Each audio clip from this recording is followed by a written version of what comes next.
My name is Ruth. I am 42 years old. I live in a small apartment building. There are only 2 apartments on each floor. I have lived here for 5 years. It was always quiet and peaceful. Then he moved in. His name is Daniel. He is about my age. He has dark hair and brown eyes. He seems nice enough, but something strange started happening the day he moved in. Every morning, I find sand everywhere around my vase. The sand from inside the vase is on the floor. It makes a big mess.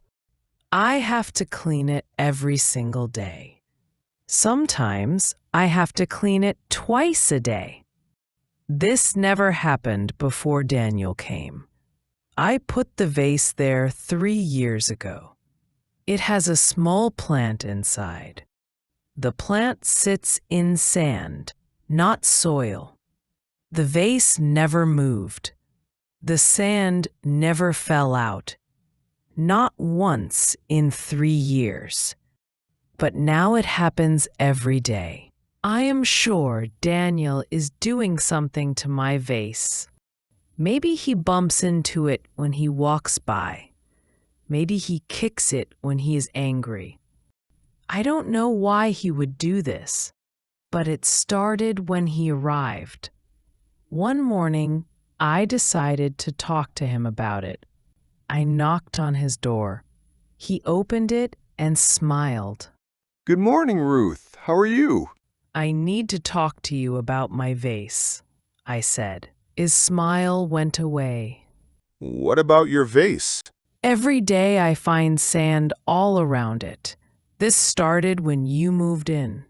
Please stop touching my vase. Daniel looked confused. I never touch your vase. I don't even look at it. Then why does this keep happening? I don't know, but it's not me.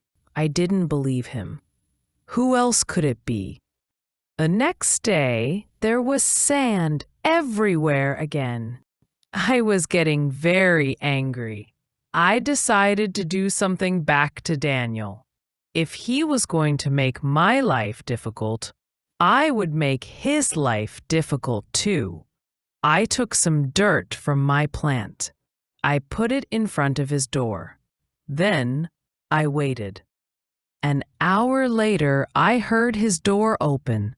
Then I heard him say, What is this mess? I smiled.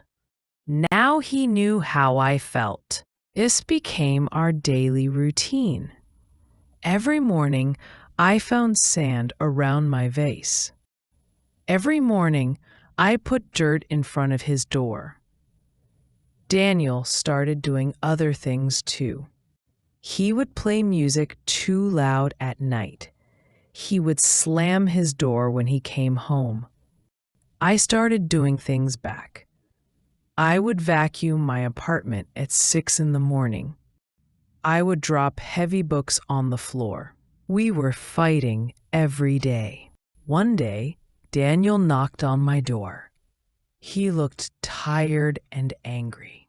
Ruth, we need to stop this. This is crazy. You stop first, I said.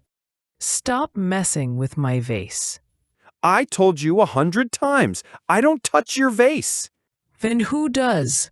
I don't know. We stood there looking at each other. We were both tired of fighting. Look, Daniel said. I work at night. I sleep during the day. I almost never see your vase. I have no reason to touch it. I wanted to believe him, but the evidence was clear. The sand appeared when he moved in. We were both getting frustrated. This fight was taking over our lives. I was thinking about it all day. I was losing sleep at night. This made me very angry. The next morning, I was cleaning the sand again. I was so tired of this daily mess. Daniel came out of his apartment. He saw me cleaning. Ruth, this has to stop. He said, We can't keep fighting like this. "Then stop messing with my vase," I said. I'm not doing anything to your vase. "Yes, you are." No, I'm not. We were standing there arguing loudly. Our voices were getting louder and louder. We were both very angry. We were shouting at each other in the hallway. Then we heard something. Soft footsteps on the stairs, but very light footsteps, not heavy like Daniel's boots or my shoes. We both stopped talking. We both looked toward the stairs. A small gray cat was walking up the stairs.